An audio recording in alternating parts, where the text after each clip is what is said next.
Hello everybody, welcome to the Northern Film Review. This week we are interviewing the wonderful Fred about his film Play Out, all about drumming and all sorts of fun stuff like that. So yeah, hope you enjoy.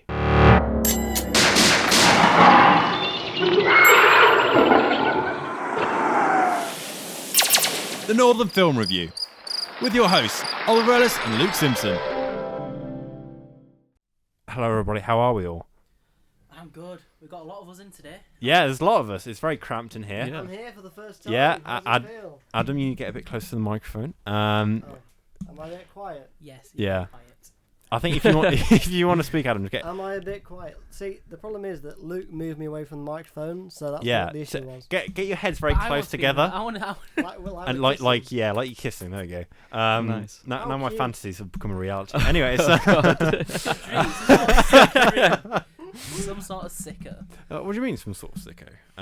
Anyway, so hello, Fred. How are you? I'm good. How are you? I'm good. I'm quite excited to be here. I'm quite glad to have you on. You're one of our wonderful BA3 directors Yeah. doing an experimental film called Play Out.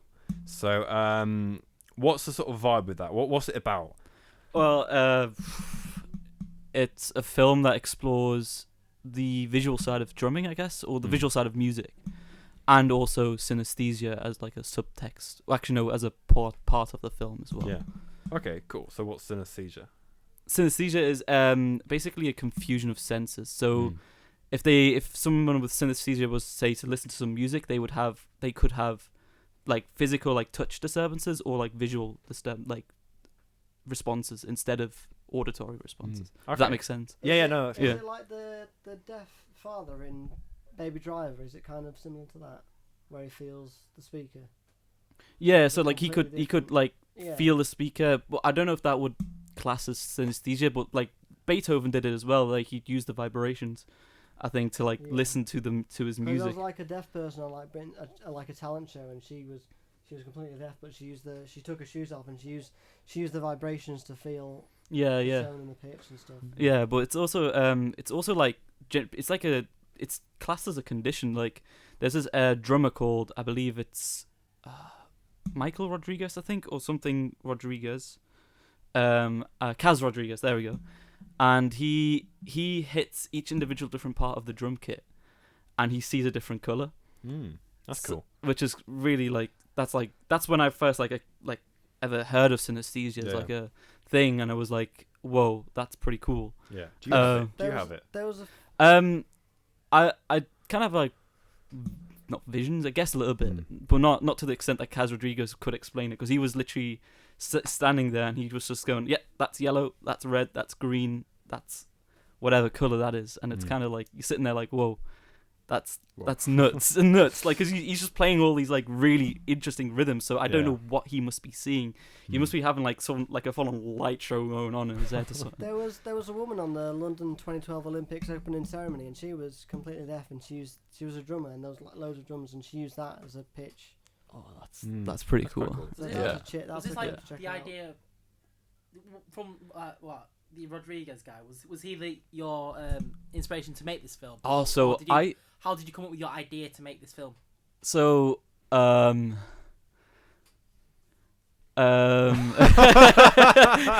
Okay, well there you go. one side, but also like just playing the drums, really. Yeah. Did you always want to like a music type of film? for Yeah, your I always wanted to pilot? kind of go into that. Like, I always used to like drum, and I was like, whoa, like when I drum, I've got these kind of like crazy like things just going on in my brain, and, like these visions just like coming through. And like How long have you been playing the drums? I've been playing the drums since I was 6 years old now. A while. Oh wow. Yeah, a while. Yeah. So you're now 20, 18. 22 now. 18. Yeah. He's 18. Oh, that's a compliment. Yeah, true. He started True first prodigy, year, yeah. Put up a 16. year.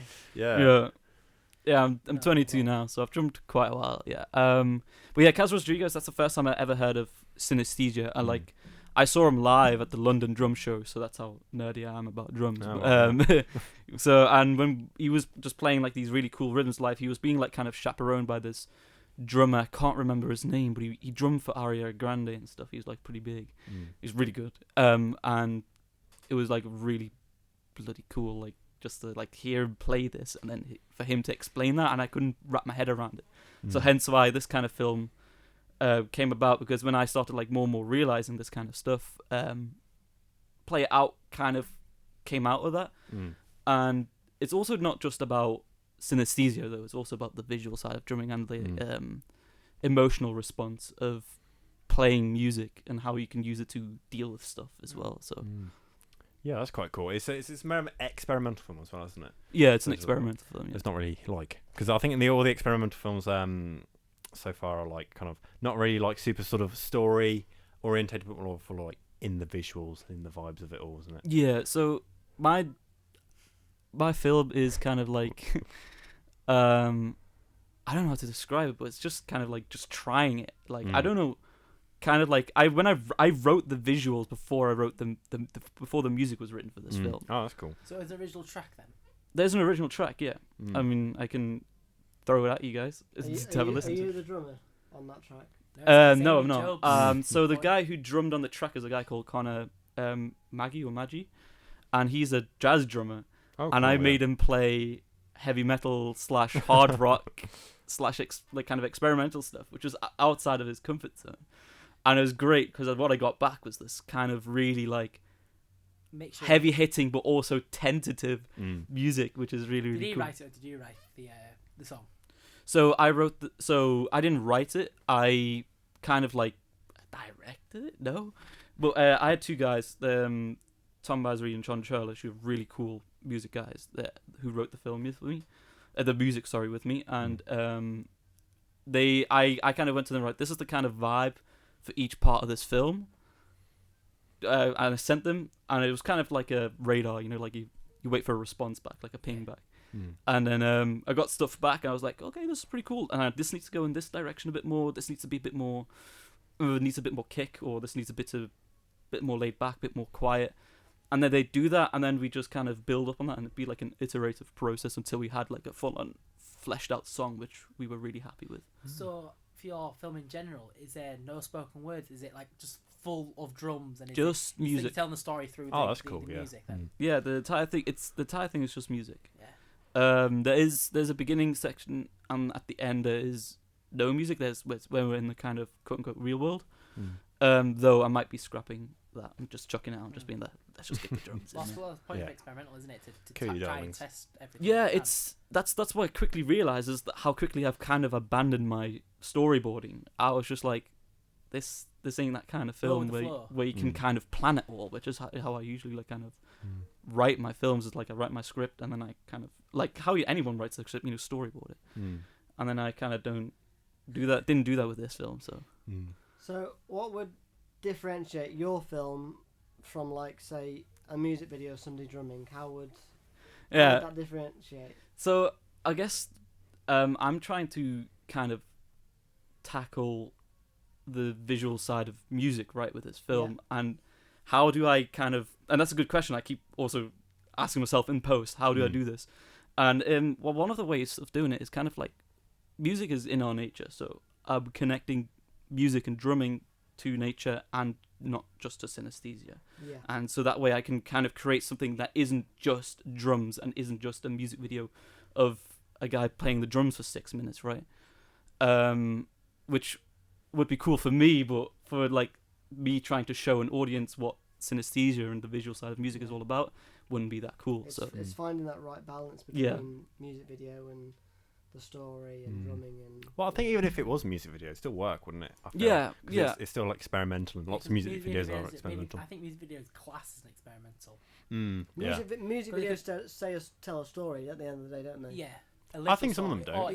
Depends. They can be anything. Like if you got Arctic Monkeys and stuff like that. Some of their music videos are bonkers. Or like even Muse and stuff as well, right? They throw up music videos are completely mental. Yeah. And it's I guess it will be a bit like a music video. To be fair, it will have elements of it because there is loads of drumming in there. Yeah, because then you got like the complete opposites, so like Ice Nine Kills, who are a very heavy metal band, and they go for like a horror. They basically take the story of a horror film. And stuff or like that. Rammstein as well. Rammstein just mental. They set themselves on fire. They're just they create on stage. They set themselves on fire. Mental.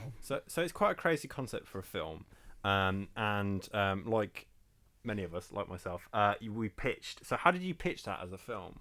to the sort of tutors? Because it's an experimental film. That's a different process to pitching the drama film. So like, what was the process behind that? Yeah, so like so first of all, when I had to kind of come up with this film and write the script for this film, I wrote a script for this film, which is kind of weird. It's a really weird script. Yeah, because it ain't plays drums. Yeah, play drums, and it ain't, and it's not. There's no story. There's no set structure. There's no beginning and end except for the different sections of music.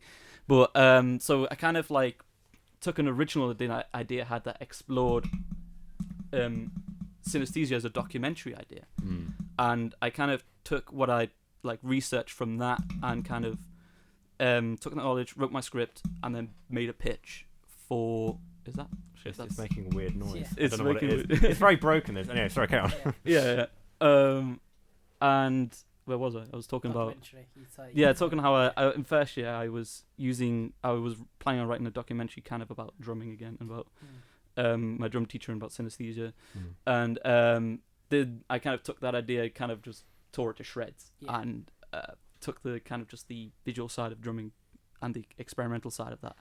So and in your script then, like, what did it consist of? Did you say the visuals of what it's going to look like? But that's not really a script then, is it? It's different to a script. More of an outline. Yeah. And then really. So the script the script is way more like an outline than it is like a story or anything. It's not a conventional script, as we say. But that's how I came around to pitching it. So I kind of made sure I got a good baseline of like what I wanted to do with the film, and then that's what I kind of pitched and who I wanted to kind of like imitate in the visuals as well, like, and who like my inspirations were from drummers as well. So like Jeff Beccaro, Mike Portnoy, who was the drummer for Dream Theater and did an album with Avenged Sevenfold. Those kind of people I chucked in my presentation. I was just like, yo, this is what I want to kind of show. Like, what do these drummers see when they play these kind of songs? And that's what came around. That's so visually, who inspired you then? Like, or what has kind of done your inspiration for? Because it's not, you got no talking in it. So you basically, your whole thing is about how it is audio visual, isn't it? So you've got your music, then you've also got your visuals. So who influenced you? What directors? And or there's certain clips that you've seen on YouTube or. Whiplash, you know. Yeah, well, Whiplash is definitely on there. Who doesn't use Whiplash as an inspiration for? Let me put my phone outside. For a drumming video, yeah. Yeah, so for like how to kind of show the tenacity behind drumming, behind the effort behind the close-ups of him. The close-ups, the extreme close-ups, the water on the cymbal and the slow-mo shots, man. You know, that's where I got a lot of like that kind of like, okay, that's the kind of like vibe I need to go for. Yeah. Using that as like kind of inspiration for your drumming. Yeah. Film. Yeah. And then other visuals, concerts, really, like light shows at concerts. They're mental. Like if you just even just like chucking on I went to see Muse live in Manchester like 2 years ago, and they had like this really, really crazy like show they put on for their songs, and like a lot of that crazy shit's in there, like the lights, the flashing lights, the kind of like neon, the smoke machine, the lasers and stuff like that. Lasers and stuff, shows, and that's where kind of inspiration comes from as well. A lot of the inspiration in terms of visuals, like in terms of how it's being shot, mainly films like Whiplash and music videos. But in terms of like the lighting and how I want to kind of just this abstract kind of look, like firework displays could be, for example, as well. Oh yeah. By paint, like the Blue Man Group, you know. Oh, of course, yeah. All that kind of stuff. That's pretty much where I got the. That's kind of Blue Man Group is quite a good example actually, because they don't speak, do they? They don't speak. They just they're look at you blue. with really big eyes and just like, oh boom. Very performative. Yeah. Expressive with just their eyes and mannerisms and stuff like that. Yeah. So you were like. You play a lot of drums. You played drums for a very long time. It makes you kind of think like, what made you choose like film school rather than like maybe going to like study music somewhere like the conservatoire? I didn't even know what I wanted to do. In A level, I did 2 weeks of politics, and I was just like, that's a mad. Yeah. I was politics, like, what the film, hell drumming. am I doing? What is this? I hate this so much. And so then I went to I just took films. I switched to film studies for A levels, and I was like, holy shit, this is great. This is my cup of tea. Yeah. Well, did you like films before that? Or were you into filming? Films or filmmaking before? I always loved watching films with my dad and watching action movies and stuff. That's how I grew up. But never actually considered it a career choice until year 13 of it. So sixth form. And then my original plan was take a gap year, and if I don't know what the hell I'm doing, join the military, and then my dad was like, "No, you're not joining the military. Don't be stupid. Don't be stupid. You're not joining the military." Secure filmmaking. You could have been a drummer in the military. Yeah, but my mum actually suggested that, and then she was just actually. Anymore in the military. No, there is for parades. Yeah. The Queen's I thought you meant doing cavalry charges. Yeah, but I was just nah. If I'm joining the military, I'll probably just join an infantry regiment. And then my mum was very much against that. Yeah, no, as most mums would be. Yeah. Yeah, I give me the usual, just I didn't raise you to be, and so that's what kind of happened. And then I was like, okay, I do really like film. Why don't I just go for film? And I did, and then went in. I literally only made this really terrible short film at A level. Yeah, I was just like everyone probably did as well. Yeah, everyone did, and I was just the only thing good about this is that fact that I can composite shots, frame well. My BTEC film was awful. It was called An Idiot's Guide to Filmmaking. I can't believe it. It was like this. There were these guys trying to make a film, and it was it was a mockumentary. See, I swapped course early on, so I didn't have to do any of that. So you came to the film school, and then you were involved in the mysterious Whiskey and Chocolate, which was something I was. Village, actually. Yeah, which I was also involved in, which is an interesting project, which was a first year film that lots of people were involved in. I was a producer on that. Yeah. Raised a lot of money. Yeah, we did. What's happened then? Has it come out yet? No, it's ultimately stomped. So So it's not coming out. What happens to the donations then? So we used the money for the film. Yeah. Made the film. Got all the footage. Didn't get made. And is it just you haven't edited it yet? Is that? Well, what? I mean, I only produced it, so I was only there to just raise money, make sure everything was organized, which we did. We cooked on 2 batches of. It was good soup. Yeah, we made soup. We made soup and chili con carne.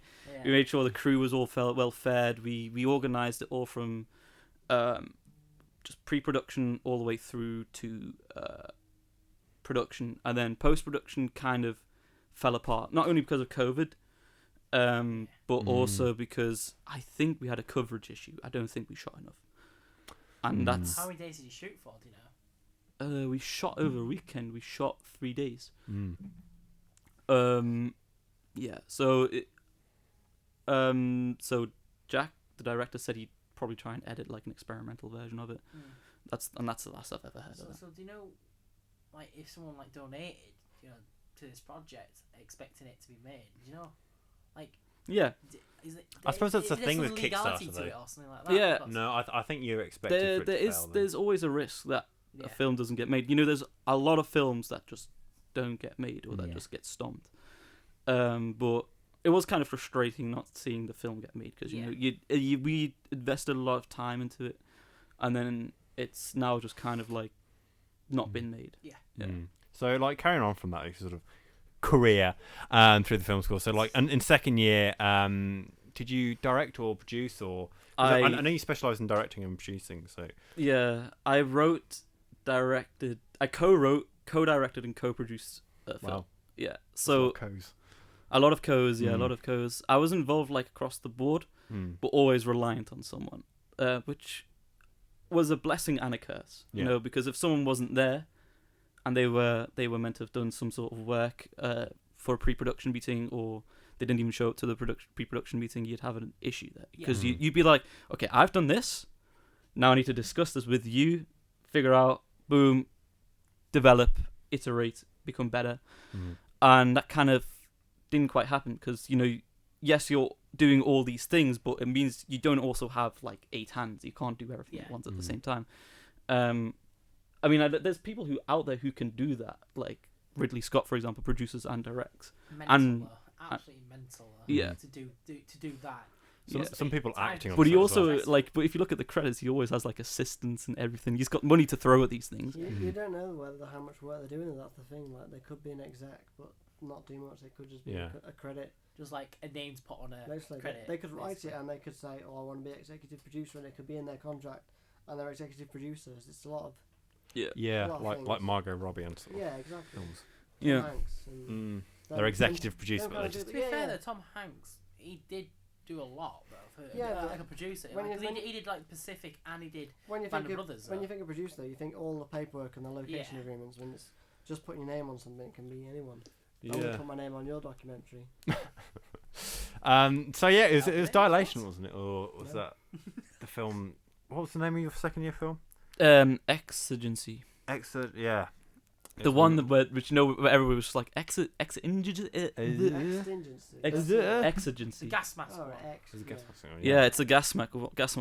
It was to be honest, like it's quite cool. I liked it. Yeah, it's pretty well shot. It just very good. yeah, I definitely had big trouble shot. with actual getting to a location because you wanted this certain location, didn't you? Which got refused several times. Like We got shot down. Like I mean, because we were only supposed to film at one location or in a 20-mile radius for the second year. Yeah, it Because was. of COVID problems. It was very restricted. COVID. That film could have been so much better had we just gotten those locations because we got shot down a lot by the film school, which. Now looking back on it, back on it, it made complete sense. We were just ambitious little, filmmakers. I think everyone's films could have been different in a second. Yeah. Like I think just thinking about it now, you saying that, I could have shot mine a private matter in 2 locations. We could have done the actual kitchen in a kitchen set. Yeah, but it's interesting to see like everyone had the same base and like everyone worked upwards. Completely different outlooks to it. Like you had one location which was pretty much one location which is the not Becky Camper. It was Headingley Campus. It was like the Headingley Campus. Yeah. The woods. The woods, but you had like woods. You had different houses. It was mainly all exterior. Yeah. All shot outside. But to see like how many films do you think got made in second year? Thousands. Yeah. I mean, like in second I year, think it was 20. about 20 films. I think it was more than that, wasn't it? Probably more, but I think it was more. 20 films shot in this one location. They all look completely different. I think that's a testament to like the creativity of our year group. It's fascinating to see There was no 2 films that were the same. They were all different. Well, Even with like how it's shot as well. I think there was a couple of World War II films that were very similar. Oh yeah. No comment on that. No comment. Which I kind of thought, this is the same film. Anyway, So carrying on into your third year film, and you did an experimental film as well, like we all did, and it was stop motion, wasn't it? Oh yeah, I made a stop motion film called The Big and Little Guy. I think it's called. Was there a big and little guy in it? Yeah, two art figurines. You know those Which figurines that you use to try and replicate The body. wooden ones. The wooden ones, yeah. The wires.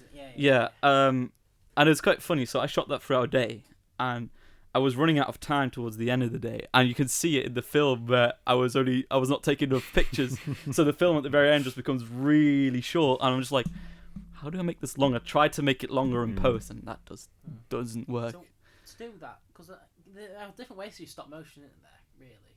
Yeah. So you did photography because some people, could you record like this one set and then just cut in between them whilst you move them?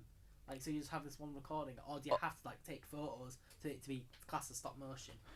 So the way I did it is I literally moved each piece a little bit, took like 3 or 4, I think it was like 4 or 5 pictures each time, and then moved it again. And when you took your photos, because I know, have you seen like the big rigs they have, like when they do claymation and stuff like that? When they take a photo, you can see it on a screen. Did you have that, or did you literally take it on your phone and just went with the flow and just try? So I got my dad's camera and I just stuck that on a tripod, and it was just a simple case of just left click. I had a little bit of a monitor on top. You didn't know the full scope of it until you went into Premiere Pro, really. Yeah. So what you do is then once you've got all your pictures, you then nest all your pictures into the set of different sections of the film, the different shots, and when you nest all your pictures, they become a sequence that you can edit. Yeah. Because you need like I think the frame rate is like 12 frames a second for stop motion or something like that. I can't quite remember. It all depends on how many pictures you take. Yeah, exactly. Yeah. And well, I think something like 12. Anyway, I kind of like cut that, chopped that, then chucked it into post, nested the sequence, and then I could arrange how much of the sequence I wanted as well for each shot. And then I just arranged it, changed it, edited it, and then for a color grade, I just used a basic like color profile. I didn't do anything fancy because I honestly don't know how to color grade. That's like a science in itself. Yeah. And then for sounds, like for all the sounds in that film, I just kind of went online and found all the free sounds. It was a zero budget film. Yeah. So I just found everyone, stuff. Everyone's pretty much doing it. Yeah. I don't think for. I think some people spent some We money. didn't get given much, but I think people spent money. Yeah, I think they spent their own money. Yeah, so I just think kind Lily of said she spent some money. Yeah. I just kind of went around like my house and tried to find like household objects that I thought were cool to kind of stick in there and just kind of create a narrative from what I had around me. And that's what I kind of did. I just kind of made a film from what I had literally around me. How long was it? Like how long did it take you to like shoot it? Then like with all the photos, like how many photos to make your film? There must be thousands of photos. Yeah, it was something like hundreds of photos to make like what, 2-minute film maybe? Yeah, it was hundreds of photos, and I think the film, don't get me wrong, I can't quite remember how long it was. I haven't seen it in ages. So it's at the back of my memory because I kind of was writing scripts alongside in that time. And I was just like, this is cool, I want to shoot this. But I think it's like 3 or 4 minutes. Yeah. Like, it was quite short in comparison to everyone else's, which had an average length of like 5 minutes, I think. Yeah, it's quite interesting. Way small. Yeah, you also had like weird jello in it, and it was. It's not the weirdest one though, and it's. Oh, I know. Well, because we interviewed. we interviewed Dan Moore, didn't we? We interviewed Dan Moore and Marcel about their experimental film. Yeah, that was mental. And also Lily about hers experimental. They were two crazy like experiments. It was, yeah. I'm not entirely sure how I feel about them still to this day. Did you talk to Will about his? My friend Marcel, when he was on. A little bit, but we were talking about his graduation film more. Yeah. So. Well, I can't remember what it's called now. Well. It's won a few awards. Yeah, has it actually? Yeah, your whole house are winning awards, aren't you? I know. Good stuff. No, I've not won any awards.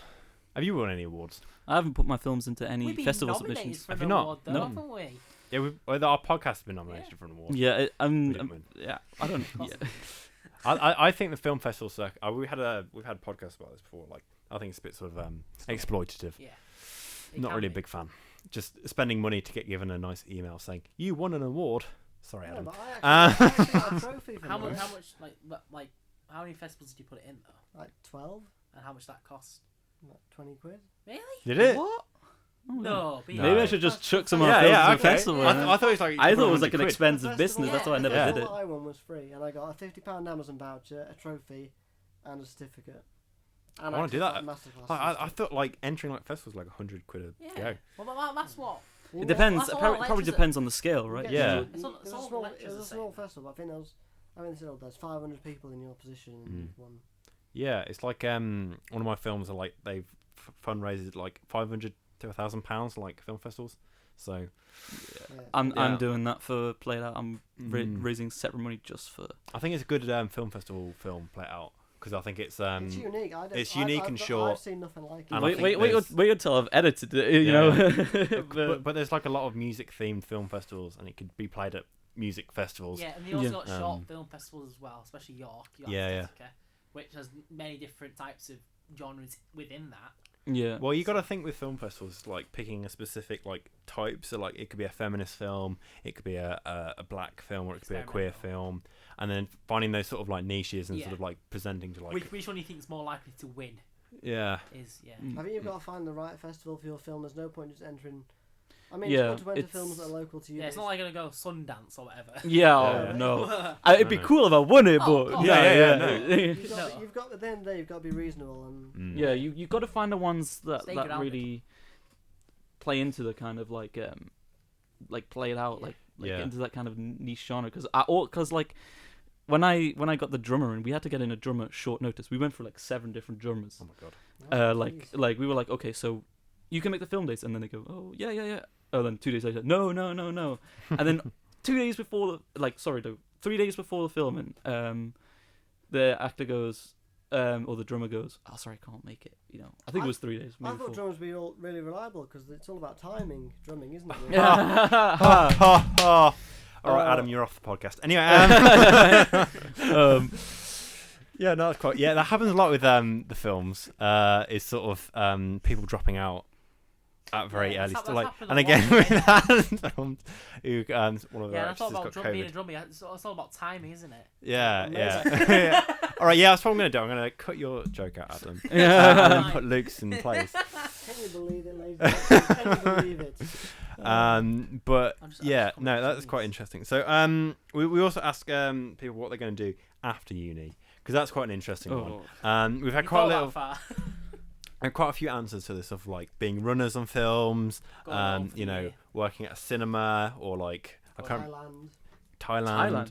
Oh, Yeah. Is that what you want to do?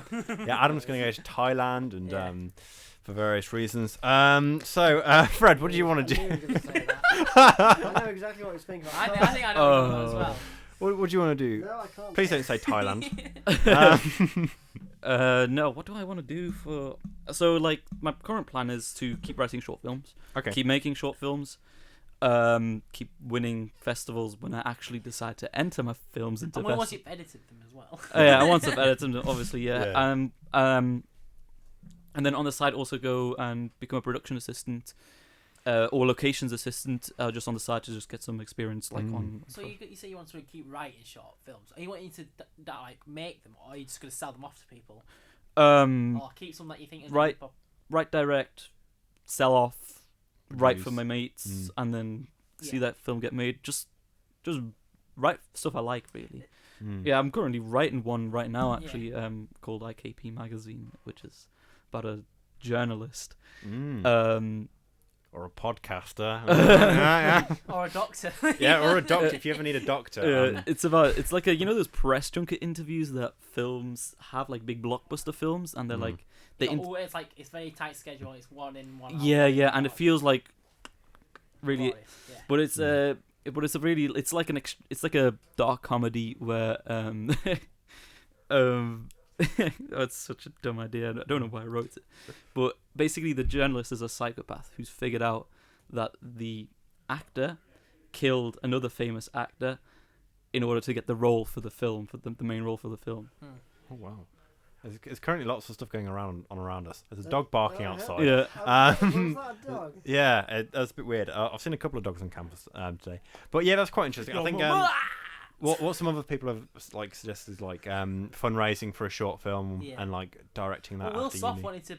Yeah, we're gonna fundraise for IKP for sure. Yeah, well, I think Will wanted to film something before he leaves his house, and then he wants to do like an Uncut Gems thing style and rogue randomly just sort of film he people. Said, oh god, that he Uncut wants Jams. so much for it. Yeah, Uncut Jams. Uncut Jams.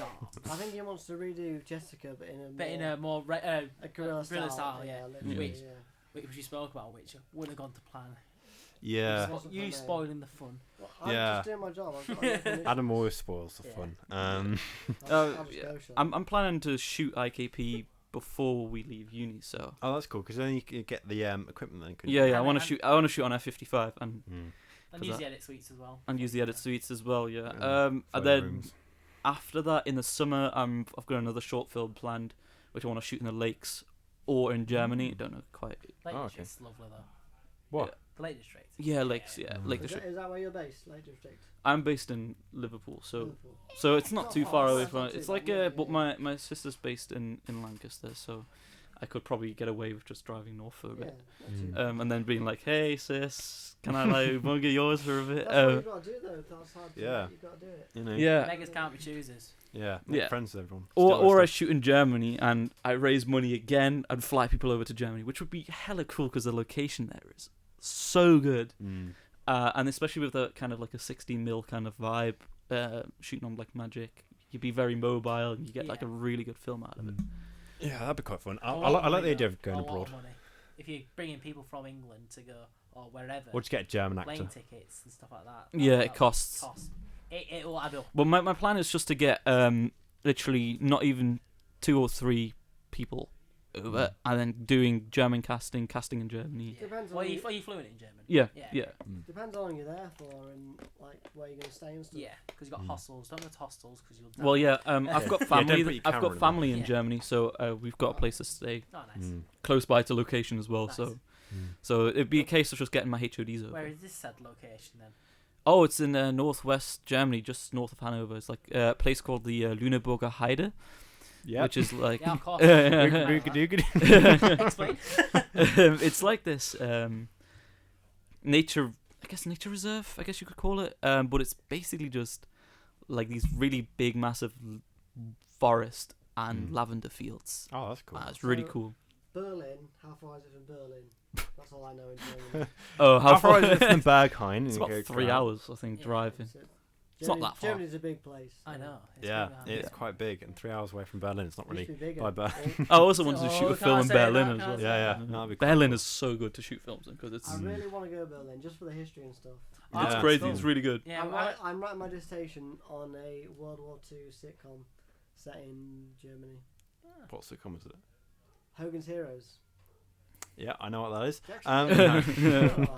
If you did, he loves his like you like your I 40 love shows. my- Yeah. Uh, I've been watching London's Burning at the minute, which is like an 80s drama About the 45 about the London Fire Brigade, and it's actually amazing. I've Yeah. been binging it. I'm on series 6. I started last Tuesday. And there's like an out of like what 30 seasons. There's 14 seasons, 144 episodes. They're an hour long Wow. each. That's terrible. So after Oh this, my god! after Yo, this- Iris. And you're on the 6th season. Oh my god, I how just- do you not get burnt out? Yeah. That's What's your dissertation, on, Fred?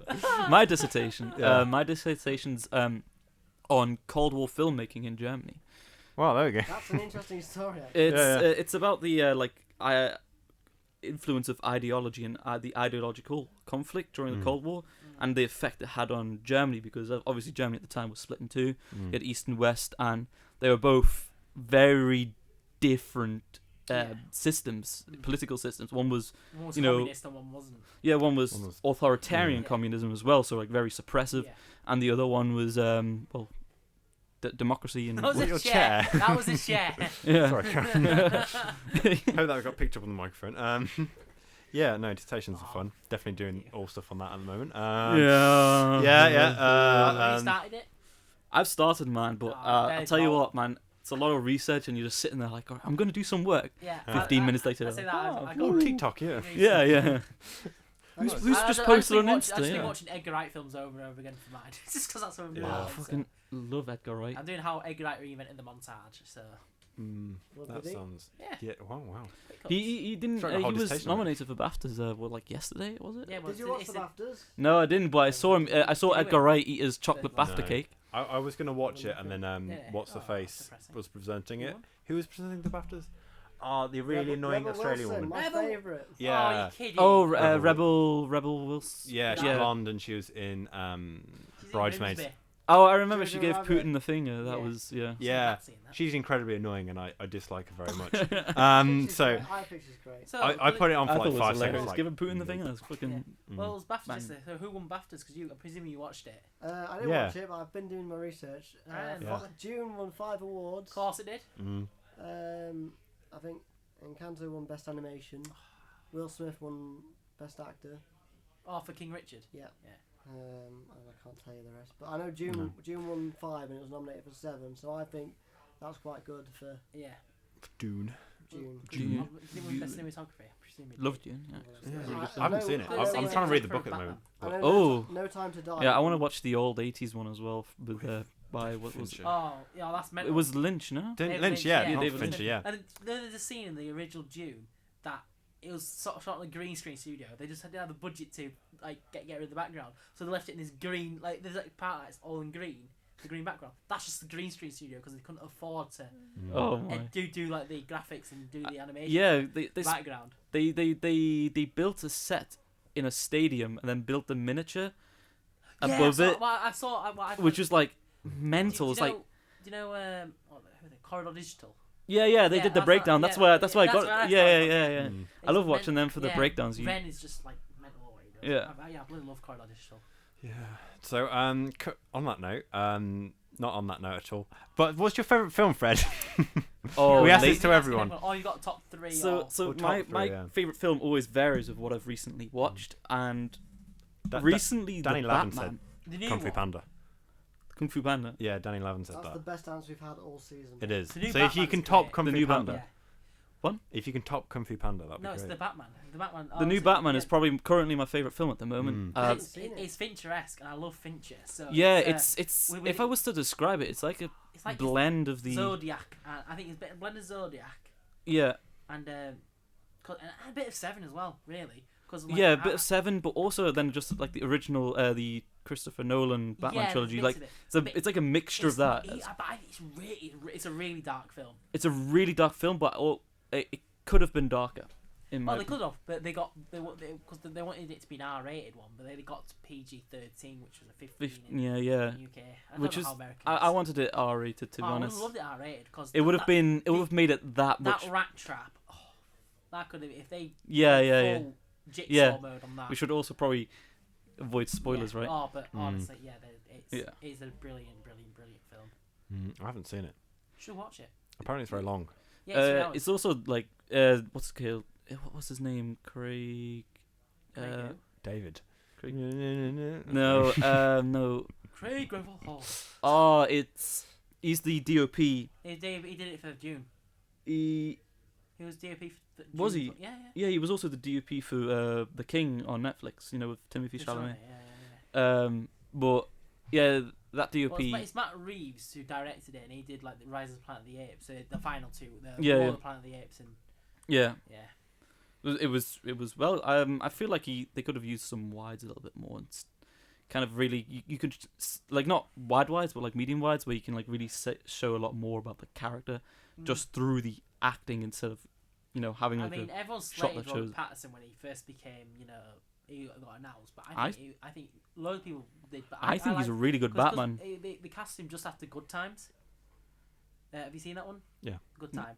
Yeah, because it was the Christopher Reeves was No. the Safdie brothers. Uncut Gems. Uncut Gems. People. Yeah. Not seen Have Uncut you not seen Gems? Uncut Gems? No. It's very good. Oh. You should watch that. Yeah. Uncle. Uncut Gems. Gems. Uncut Gems. Gems. It's got Adam Sandler in it. Oh, is that the one on Yeah. Netflix Uncut as Gems. Uncut Gems. Yeah. It's got Kanye's new toy with she's in it. No, it's not. Is it? Yeah, girlfriend. Oh, dog. doesn't What is it? it? Yeah, I'd recommend Uncut Gems. 'Cause that's very good. Yeah, And it makes yeah, you so feel like I anxiety. think he was watching Good Times whilst writing the Yeah. script for it. It's like, oh yeah, perfect. He's a Perfect. perfect. I know, coincidentally, listening to Nirvana at the same time as that. Linked at the same time, and something in the way. I think Robert Pattinson's that perfect kind of Batman though. That like detective-esque Batman. It's perfect. He can play Bruce Wayne and he can play Batman. Yeah. Like it's a bit like how some people say when the Spider-Man's. One can play Peter Parker, but can't play Spider-Man. But one can play Spider-Man and not Peter Parker. Yeah. So, but like, That's very convoluted. yeah. Yeah. It's not, no. But yeah, he was brilliant. I think it totally deserves the praise that it's already been given. Yeah, I agree, and it's just I love the just love the look of it. I love the cover of Something in the Way in it. I love Something in the Way by Nirvana. It's such a good song. But yeah, it's gritty. It's what I wanted from a Batman film, really. Yeah. I haven't seen it. So it's but a good it seems choice good. for I honestly recommend it. It's I think I will go see it. yeah. Well, I've got some. Maybe when I hopefully get free watch tickets it for it. IMAX, Matt- please. Yeah, Matt's getting us some tickets, so hopefully. Yeah, get free tickets. I We started could have seeing seen it. Jackass. You know, I haven't either. No, I want to see We were that. meant to, but you Oh, came in. Yeah, I've yet to Jackass watch the new one, the Jackass Forever. Yeah. Yeah. I watched Jackass 3 and I was like, It's they're like crazy mental, films, you know. No, yeah. Jackass 2 is when it's the most mental. No, Jackass 1 is I like the the best 0.5 one. Jackass, if we're being honest. 2.5s Yeah. and Like Yeah. the 0.5. like an is extra, pretty good. it's like behind the scenes as well. Yeah. Yeah, I just think they're But great this new films. one's got like actors in it and stuff like that. They got like who's the guy who goes let me in, that meme. oh yeah, The Eric Andre. Eric Andre. Yeah. Yeah. Eric Andre and they got. He's a crazy guy. I love Eric Andre. He's show. like he's Really? levels of His crazy. show is like they get people unwittingly going to it, but some people know who he is and stuff like that. That's why they go in a bit like most people don't know who he is and his humour. And oh god, it's and like the whole studio is all in it as well, and it's so good. His show is amazing. Yeah. Oh yeah, well, on that note, I think we're running out of time a bit here. Yeah. As we discussed Batman again, but yeah, thank you for coming on, Fred. It's been great. It's been lots of fun. Thank you for coming in, Adam. Yeah, thank you for First coming, time Adam. in the Yeah. studio, isn't it? Well, Adam's always on the I'll be phone, here and next we week. connect you Producer to my Adam. phone. Be here next week. Yeah. Oh wow, cool. Yeah. Wonderful. There's a couple of jokes we probably need to cut out of this, but Yeah, Luke. yeah. Welcome. Welcome. Yeah, so we'll see you guys next week. Hopefully you enjoyed. So yeah, bye-bye. Bye. Bye bye. Bye bye. Is that a question?